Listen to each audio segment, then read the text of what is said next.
Hello friends, today I take up a new topic and the name of the topic is Position, Power and Election of the President of India.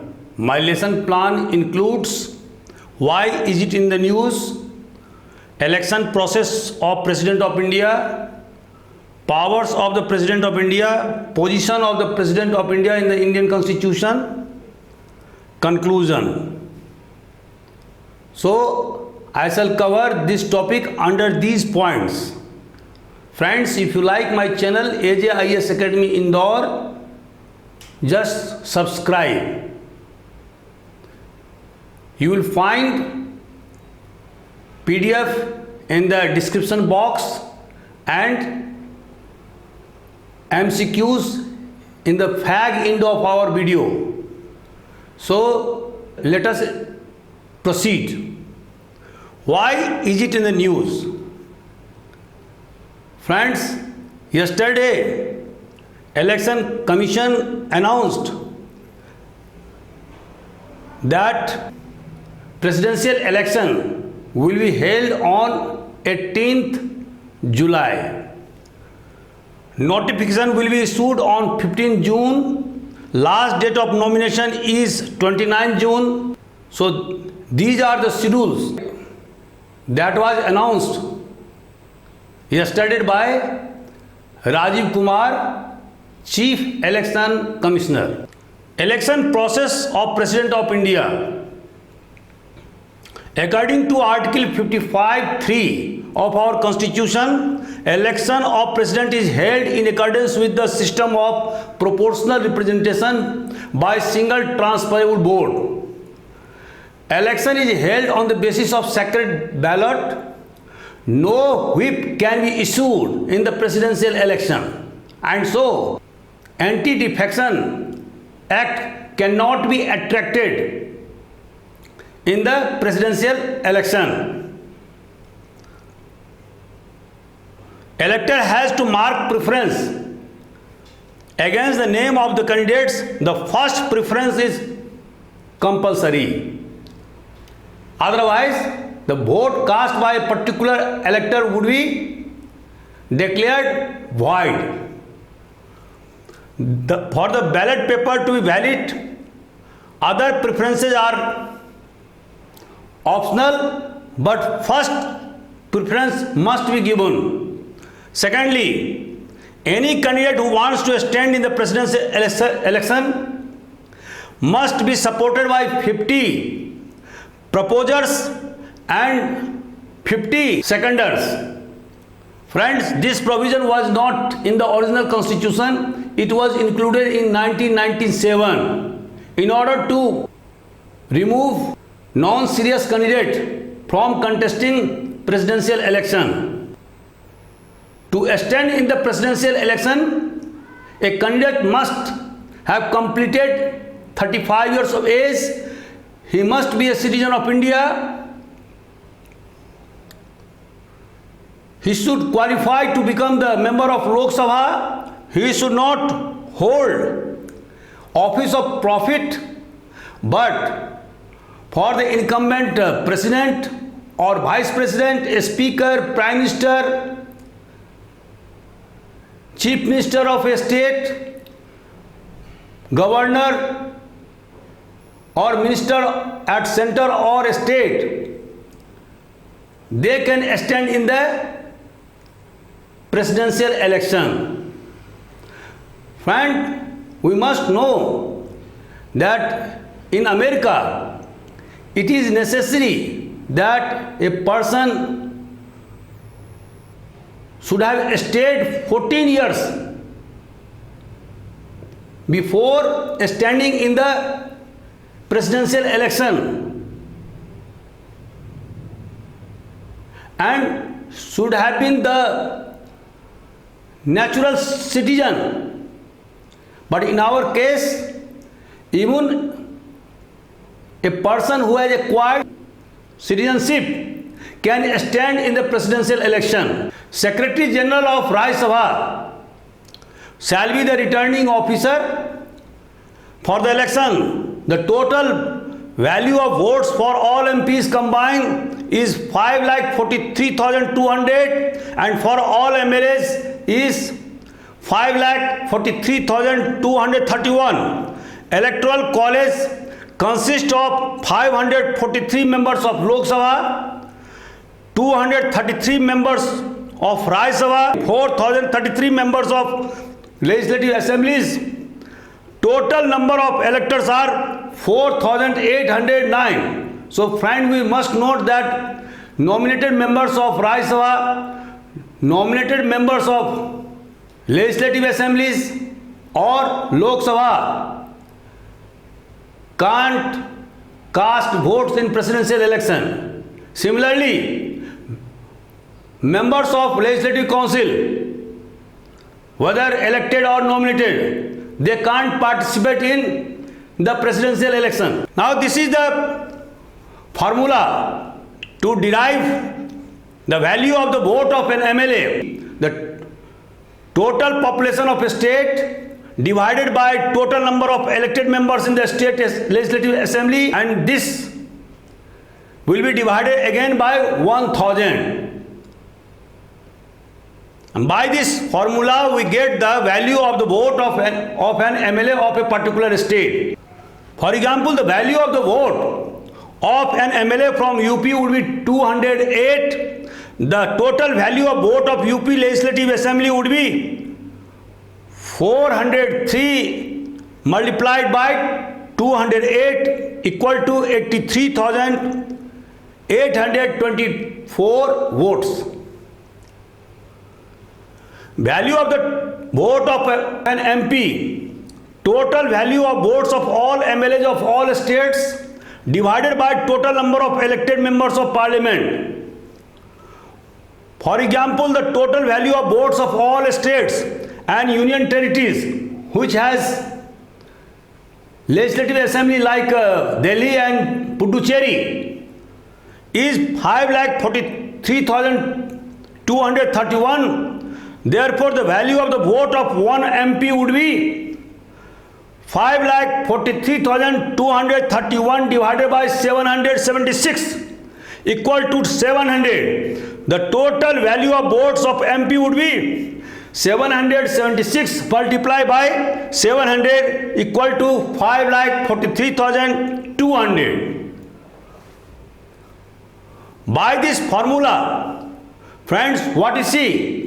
That the value of the total members of MLAs of all states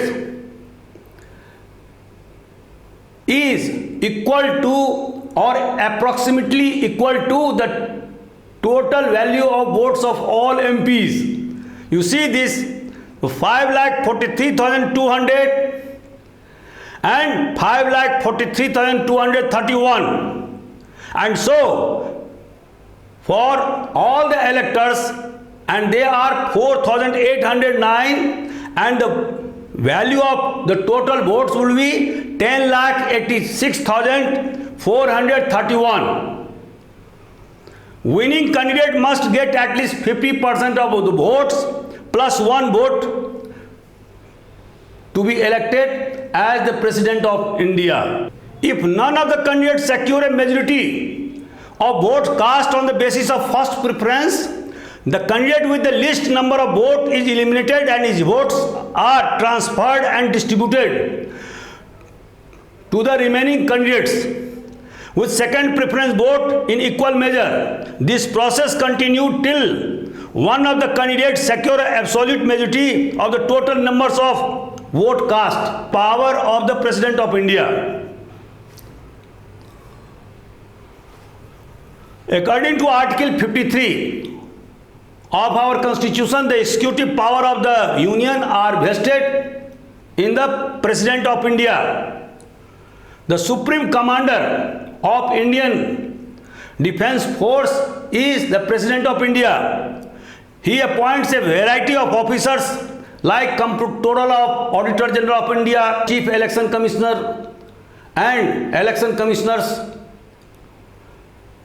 Chief Justice of Supreme Court and other judges, Chief Justice of High Court and other judges of High Court, Attorney General of India, Chief of the Scheduled Caste, Scheduled Tribe and other backward classes commission and their members. So President appoints a variety of officers, appoints administrators of union territories like Lieutenant Generals or Chief Minister of like Delhi, Puducherry, and administrators of union territories, has power to consult Supreme Court under Article 143 of the Constitution to resolve major issues, has power to summon and prorogue the two houses of Parliament, has power to give pardon, commutation of sentence, remission, respite, reprieve. He can promulgate emergency under Article 352, 356 and 360. He has the power to promulgate ordinances when Parliament is not in the session, can seek any bill passed by the state legislature for his consideration. Position of the President of India in our Constitution. After the 44th Amendment of our Constitution during the Janata Party government in 1977, Article 74 has been amended and now President has very much limited power because he has only the power to send back the bill for reconsideration, and once both houses of Parliament pass the bill, President has no choice but to sign over that particular bill, and then that bill becomes law. So President has very much limited power now. Again, in matters relating to constitutional amendment bill, President has not the power even for reconsideration. If a constitutional bill has been passed by both houses of Parliament, President will have to sign over that bill and then the bill will become the law. According to B.R. Ambedkar, President occupies the same position as a king under the English Constitution. He is the head of the state but not of the executive. He represents the nation but doesn't rule the nation. And so Dr. B.R. Ambedkar, chairman of the drafting committee, clarified regarding the position of President of India versus the Prime Minister of India. So friends, you see that the real executive power is vested with Prime Minister and his Council of Ministers, and the position of the President of India is like a nominal head, like Queen of Great Britain. Our President works according to the advice tendered by the Council of Ministers, and he is bound to accept the advice of Council of Ministers. He has only one power, and that power is reconsideration, to send the bill for reconsideration. Again, he can't dismiss Council of Ministers as long as they enjoy the command of majority in lower houses of Parliament. So unlike the President of USA, our President cannot dismiss the Council of Ministers headed by Prime Ministers as long as they enjoy majority in the Lok Sabha. Conclusion. What conclusion we derive from this lecture? Number one, President of India is the head of the state. He represents the nation but doesn't rule the nation. No bill can become law unless assented by him. All executive works of central government is done in the name of President of India. President is not liable for any duties discharged during his presidency. He can be removed by impeachment proceedings initiated in either house of the parliament by a special majority. Disputes with regard to the presidential election can only be resolved by Supreme Court of India. No criminal proceeding can be initiated against him during the tenure of his office. He is the symbol of our nation. So, President is the first citizen of our country. He represents our country from within and from without. All diplomatic missions are nominated by President on the recommendation of Council of Ministers. So friends, although the position of President is now nominal in our constitution, but he has certain discretionary power. When no political party gets majority in Lok Sabha. For example, in 1996, the then President of India, Shankar Dayal Sharma, appointed Atal Bihari Vajpayee as the Prime Minister of India because Vajpayee was the leader of the largest party in Lok Sabha.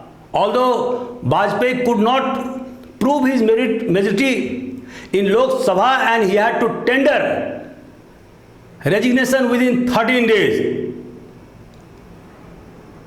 So friends, the next election would be 16th presidential election and the incumbent would be 15th, because Dr. Rajendra Prasad became President of India twice.